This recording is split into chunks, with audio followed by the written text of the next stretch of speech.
الدیفدنگوباسن مالپره کریستیان تایم سنینا شیا پارێزەرا نێودەوڵەتیە مافن مروی ڕاگەهاند بریارە ڕاکردنا پەیڤا جینوساید دە بەڵگەنامەیەن فەرمیدا ژلای ریچارد وێسک هاتینەدان کو ژلای باراک ئۆباما سەرۆکێ بەرەی ئەمریکا وەک سەرۆکێ ئۆفیسا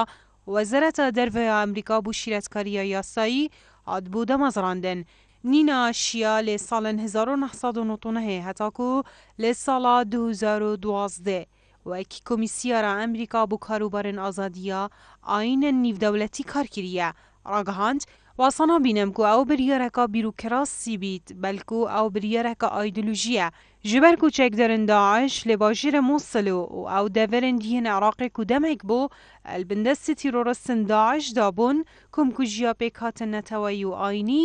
yên ciyawaz li heyva aba sala 2014 derheqê hizareha welatiyên êzdî li bajêrê Şingal encam dabûn. Oldurvî babetî jî li adara Salaborî John Kerry wezîrê derveyê Amrîka bê şewekî aşkera ragihandbû ku çekdarên Daeş jînosayd lê dijî êzdî û mesihî û musilmanan encam dayîne. O hevdem ragihandina Kerry berûva jî bûçûna çend kesin diyên nav îdara Obamayê bû. Sebaret hizra jînosaydê derheqê kêmîneyan Oldîv dengûbastekî kanalê Fox News ya Emerîkî hatiye belavkirin ku peyvderê navê Wezareta Derveya Emerîka di vekulînê ji wî babetî ket û bersivê li ser wê keysê det. Ji lehekî dîve jî hîser Nahlێlit peyvderê fermiyê Wezareta Derveya Emerîka di Kongreyeke Rojnamavanî da li Washnton ret kir ku welatê wî peyva jînosayd nahlێlit ji ber ku wan bi hîrkatî sehkiriya wê keysê û ew peyve destkarî nekirîne.